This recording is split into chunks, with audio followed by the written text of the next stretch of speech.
सास की मातृभूमि, एक सास और बहू की कहानी। भाग 1, सास की यादें और बहू का आश्चर्य। नंदिनी और उसकी सास राधा देवी के बीच रिश्ते कभी सहज नहीं रहे। शुरू शुरू में नंदिनी को राधा देवी के साथ तालमेल बैठाने में काफी परेशानी होती थी। राधा देवी की कई आदतें नंदिनी को अजीब लगतीं और उनकी हर बात पर सवाल उठाना नंदिनी की आदत बन गई थी। लेकिन समय के साथ दोनों का रिश्ता बेहतर हुआ था और अब वे एक दूसरे को समझने की कोशिश कर रही थीं। अगर आप अपनी माँ से प्यार करते हो और उनको हमेशा खुश देखना चाहते हो तो चैनल को सब्सक्राइब करो, लाइक करो, हर हर महादेव कमेंट करो। बहुत ही जल्द आपको खुशखबरी मिलेगी। प्लीज वीडियो को लास्ट तक जरूर देखें। अब आगे सुने। आज राधा देवी एक पुराने फोटो एल्बम को खंगालते हुए नंदिनी से कह रही थीं, तू जानती है नंदिनी, मेरी मातृभूमि के बारे में? नंदिनी चौंकते हुए बोली, मातृभूमि? आप कह रही हैं कि आपकी कोई मातृभूमि है? वह कभी नहीं समझ पाई थी कि राधा देवी की इतनी सारी बातें कितनी गहरी और अर्थपूर्ण हो सकती हैं। वह अपनी सास के बारे में सोचती थी कि वे हमेशा जमीन जायदाद, पूजा पाठ और पारंपरिक बातों के बारे में ही बातें करती हैं, लेकिन इस बार कुछ अलग ही था। राधा देवी मुस्कुराते हुए बोली, हाँ, मेरी मातृभूमि। वह वही जगह है जहां मैंने अपनी जवानी के दिन बिताए थे। उस जगह की यादें, वहां की हवाएं, लोग, सब कुछ बहुत खास था। क्या सास माँ, यह कोई नई बात नहीं है। आप तो हमेशा मुझे कहते हो कि घर की जिम्मेदारियां निभाओ, तो फिर आपको यह सब बातें क्यों याद आ रही हैं? नंदिनी ने हल्के से हंसी में कहा। राधा देवी ने एक लंबी सांस ली और फिर बोल पड़ी, तू भी ना नंदिनी।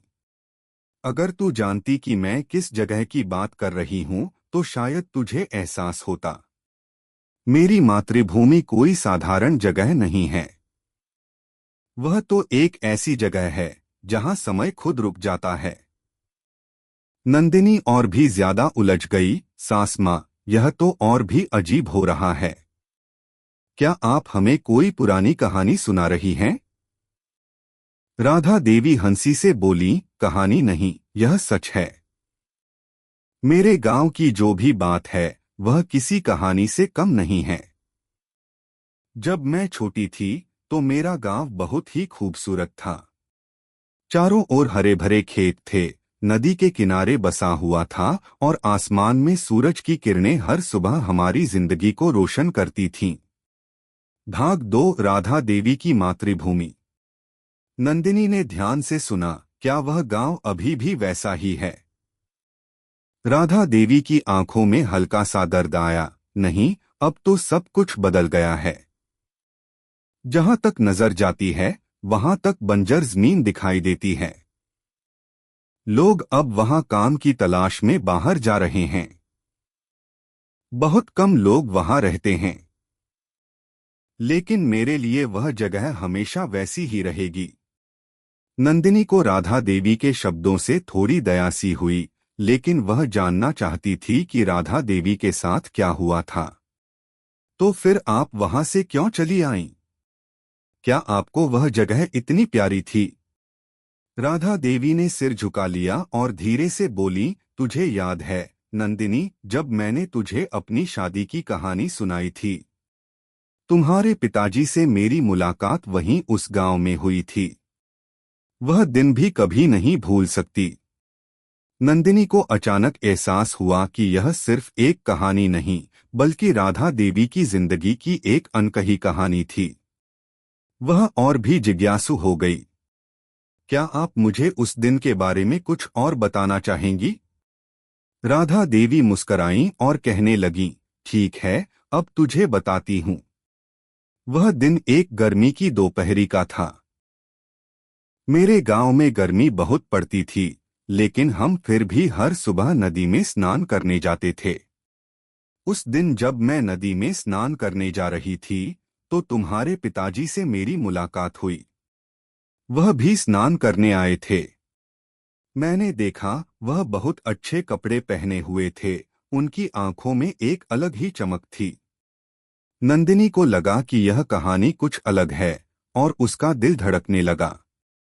राधा देवी ने आगे कहा, तुम्हारे पिताजी ने मुझे पहले तो देखा नहीं, लेकिन जब देखा तो कुछ ऐसा था जो हमारी नजरों में एक साथ मिल गया।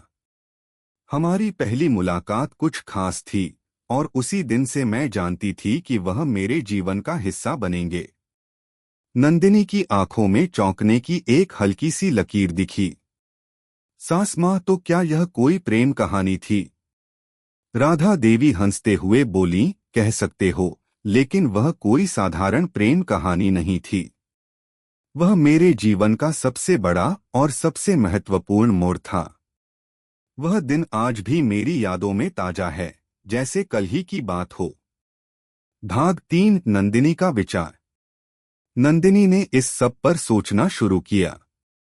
उसे महसूस हुआ कि राधा देवी की जड़ें सिर्फ इस घर में नहीं, बल्कि उस गांव में भी थीं, जहां उन्होंने अपना बचपन बिताया था।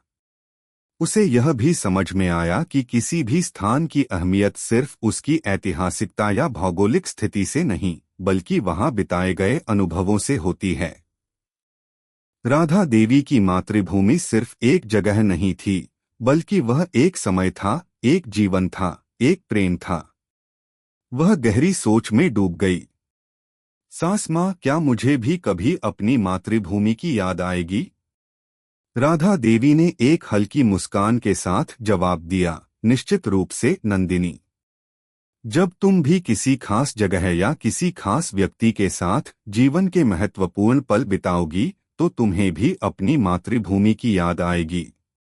और तब तुम जान सकोगी कि मातृभूमि सिर्फ एक जगह नहीं होती, बल्कि यह वह सब होता है जो हमें वहां से मिलता है। नंदिनी अब पूरी तरह से राधा देवी की बातों में खो गई थी। वह समझने लगी थी कि सास के शब्दों में जो गहरी भावना थी, वह सिर्फ एक कहानी नहीं, बल्कि एक जीवन दर्शन था। भाग 4, समय का पलटा। समय बीतता गया। अब नंदिनी को अपने जीवन में बदलाव महसूस होने लगा था। एक दिन जब वह अपने घर में काम कर रही थी, तो उसने अपने पुराने घर और बचपन के दिनों को याद किया। उसे भी अब यह महसूस होने लगा था कि उसकी भी एक मातृभूमि थी, उसका वह घर जहां उसने अपने माता पिता के साथ बिताए थे, वह गली जिसमें वह खेलती थी, और वह स्कूल जहां उसने अपने पहले दोस्त बनाए थे। वह अब जान गई थी कि हर इंसान की अपनी मातृभूमि होती है, और यह कोई जमीन से जुड़ी जगह नहीं होती, बल्कि यह हमारे दिल और हमारी यादों का हिस्सा होती है। और अब नंदिनी को यह समझ में आया कि राधा देवी की मातृभूमि उसकी यादों और अनुभवों से बनती थी, और शायद यह वही बात थी जो उसे भी आगे चलकर समझनी थी।